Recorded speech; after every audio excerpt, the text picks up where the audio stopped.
நான் தப்பு செஞ்சிருந்தா நான் மன்னிச்சுக்குங்க. நான் நியாயமாக சொல்கிறேன், எனக்கு நெஞ்சு வெடிக்குது. ஆமாம், எந்த கட்சியாக இருந்தாலும் சரி, பிஜேபி ஆதரிக்கிற கூட்டணியில் இருக்கிற அனைத்தும் பாசிச சக்திகள் தமிழ்நாட்டுக்கு உதவாது. அந்த விதத்தில் நான் ஆளுங்கட்சி வேறு வழி இல்லை. டிஎம்கே தான் மறுபடியும் வரும், ஆணித்தரமாக வரும். நானே விழுந்து வேலை செஞ்சாலும் செய்வேன். இத்தனை காலம் எதிர்த்தவன், இப்போ வேறு எனக்கு வழி இல்லை. எங்கேயும் செய்வேன். இதுவே என் பிரச்சாரம் தான். எங்கேயும் செய்வேன். நான் என்னோடய போராட்டம், என்னோடய பிரச்சாரம் எல்லாம் கால் பதியும். விஜய் மாதிரி வானத்திலேயே சுற்றிக்கிட்டெல்லாம் இருக்க முடியாது. ஒரு தம்பி ஆதரிச்சேன் அன்னைக்கு. இப்போ பார்த்தா அவர் அது என்ன எங்கே செய்வீன்னு கேட்டிங்கல்ல, இங்கே பார், இந்த கால் இருக்குல்ல, இந்த கால் தடம் கீழே பதியணும். தெருவில் அடிமட்ட தொண்டர்கள், அடிமட்ட இடத்துல, மார்க்கெட்டில், வயலில், அங்கே போய் சந்திக்கணும் மக்களை. வானத்திலேயே உலாத்திக்கிட்டு வான தூதர்களாக இருந்துக்கிட்டு ஹெலிகாப்டரில் போய் இறங்கி ஹெலிகாப்டரில் வர்றவன் பணக்காரனுக்கு தான் பல்லாக்கு தூக்குவான். புரியுதுங்களா? அறிஞர் அண்ணா எப்படி வந்தா, எப்படி என்ன, எப்படி கஷ்டப்பட்டாங்க. இந்த மாதிரி லாட்ஜில் கூட தங்கலைங்க. அங்கே போனால் டூரிங் டாக்கீஸ் பேச்சு முடிச்சுட்டு 10 மணி ஆகுது, 10:30 மணி ஆகுது.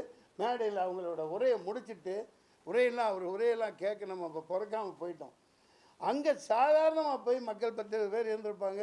டூரிங் டாக்கீஸில் பெஞ்ச் இருக்கும்ல, அதில் போய் வச்சு படுத்துட்டு காலையில் எழுந்திரிச்சு தண்ணி குளிச்சுட்டு அடுத்த இதுக்கு கிளம்பிடுறாங்க. அப்படி வாழ்ந்தவங்க. இன்றைக்கி தலைவர்னு வர்றவங்களாம் அப்படியா இருக்கான்? Special flight, chartered flight. இது சும்மா கற்பனகதி. இதெல்லாம் ஒரு முடியாது. இதுதான் விஷயம். ஒழித்து கட்டப்பட வேண்டிய சக்தி இவிஎம் அண்ட் எஸ்ஏஆர் ஃபார்ம்.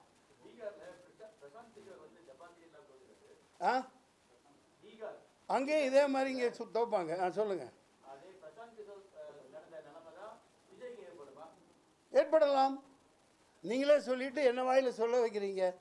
அப்படி இல்லைங்க. அவருக்கு கண்மூடித்தனமாக நான் அப்படி ஒரு இதே இடத்துல இதே நீங்கள் வந்தீங்க, ஒரு சம்பவம் நடந்தது, அப்படி ஒன்று எனக்கு தோன்றதை சொல்லிவிடுவேன். உணர்ச்சி வசப்பட்டோ படாமலோ நியாயத்தை சொல்லிவிடுவேன்.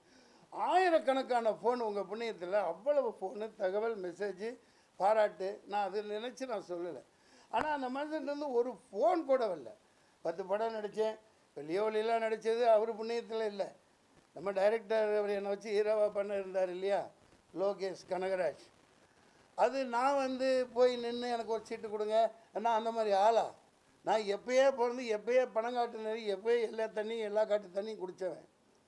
அதனால் அது ஒரு கற்பனையான உலகத்தில் அவர் இறக்கி விடப்பட்டவர். ஒய் பிரிவு பாதுகாப்பு கொடுத்துருக்காங்களா தம்பி விஜய்க்கு? இதுக்கப்புறம் ஜெட்டு கொடுத்தாங்களா? என்னங்க சொல்லுங்கள், நீங்கள் தாங்க சொல்லணும். அதுக்கப்புறம் ஜெட் பிரிவு கொடுத்துருக்காங்களாம். ஒரு சாதாரண இந்த மக்களுக்கு அடிமட்ட தொண்டர்களோட அவங்க இப்போ நீட்டை தூக்கணும், ஸ்ரீலங்கா தமிழர்களுக்கு நீளம் கிடைக்கணும், இங்கே விவசாயிகள் நிலமெல்லாம் பாலாகுது, கார்பரேட் வயமாகுது, ஃபெர்டிலைசர்ஸ் எல்லாம் பயங்கரமாக விஷமாகி கத்திரிக்காய் எவ்வளோ பெருசு வருது, கொய்யாக்காய் எவ்வளோ பெருசு வருது, பப்பாளி இவ்வளோ பெருசு வருது, எல்லாமே நஞ்சு விட்டப்பட்டு வருது. இதெல்லாம் தீர்க்கறதுக்கு மக்களோட மக்களாக போராடணும் ஒரு மனுஷன். அவர் கார்பரேட்டு கூடயும் தான் அவர் வருவார் ஒரு இதுக்காக. அதனால் இன்றைக்கி என்னோடய முடிவு அதுதான். அவரால் ஒன்றும் செய்ய முடியாது. நீங்கள் கேட்டதுக்கு பதில் நீங்களே கேட்டீங்க, நீங்களே சொல்லிட்டீங்க. சொல்லிட்டீங்க, அடிங்க. சொல்லிட்டேன். நீங்கள் சொன்னதை நான் சொன்னேன். எனக்கு என்ன பயமா? ஏண்டா எவனையோ கண்டு நான் இது என்ன எனக்கு பயமா? முந்தா நேற்று மனசு என்னமோ அவர் நல்லபடியாக பண்ணட்டும், சம்பாதிக்கட்டும். நிறைய சம்பாதிச்சு சொத்து வச்சுருக்காரு, நிறைய படம் எடுப்பார். ரஞ்சிதமே மேனு உதடு முட்டி வலிக்க அவர் வர்றாரு.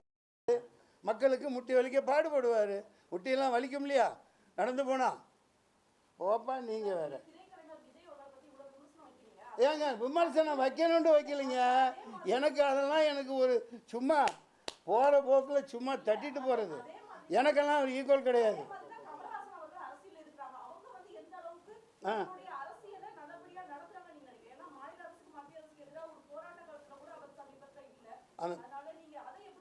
அந்த வீராங்கனை சரியாக கேட்குறாங்க. கமல்ஹாசன் நிலைப்பாடு சரியானது தான். இப்போ வந்து ஸ்டேட்டை காப்பாற்றணும். நமக்கு முரண்பாடு திமுக 1000 இருக்கலாம், அதை நம்ம சரி செஞ்சுக்கலாம், நமக்குள்ள 1000 பண்ணிக்க முடியும். ஆனால் இவனோட நோக்கம் வந்து எல்லா பதவி எல்லா பணத்தையும் கொண்டு அதானி அம்பானி காலில் கொட்டிட்டு ஜெயகோவிந்தம் ஜெயகோவிந்தம் பாட வேண்டியதுதான்.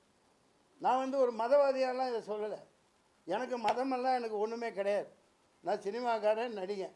எல்லாத்துக்கும் எந்த கும்பாபிஷேகம் கூப்பிட்டே போவேன். என்ன கொடுக்குறாங்களோ வாங்கிக்குவேன், சாப்பிடுவேன், எல்லா வீட்லேயும் சாப்பிடுவேன். எலெக்ஷனை போவோம். தரையில் வாழ்கிறவன், மக்களுக்கு தரையில் வாழ்கிற காமராஜ் எப்படி சைக்கிளில் போனார், நடந்து போனார், அந்த மாதிரி தான் அடிமட்ட மக்களுக்கு உதவணும்னா மக்களோட மக்களாக வேலை செய்யணும், நடக்கணும். நடந்து தானே ஓட்டு கேட்டு போகிறோம். எல்லாம் ஹெலிகாப்டரில் வந்து அப்படியே இவங்க எல்லாம் கும்பிடுவாங்களா வந்து? நாளைக்கு ஃப்ரான்ஸ்லேருந்து ஏதோ வருதாம்ப்பா பெரிய ஹெலிகாப்டர், அப்படியா? I don't care. இந்த கூட்டம் உங்களை அழைத்ததின் நோக்கம் எஸ்ஐஆர் ஹஸ் பீன் ஸ்டாப்டு.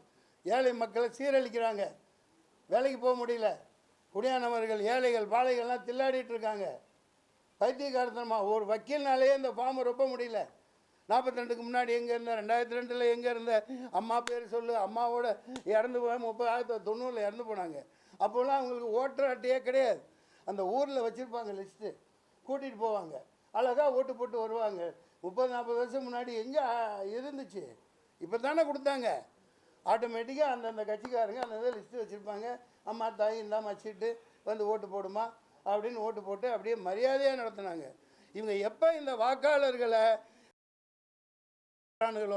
இப்படி ஒரு ஃபார்மை கொடுத்து ஃபில்அப் பண்ணா அப்படின்னு உட்காந்துருக்கான்னா, இது வந்து அந்த எஸ்ஐஆரின் உண்மையான பதம் என்ன? Slave I remain for you. உங்களுக்கு நான் எப்பவும் அடிமை அப்படின்னு மக்களை ஆக்கிறதுக்காக பண்ணேன். நிப்பாட்டுங்க. தேங்க்யூ. நன்றி, வணக்கம்.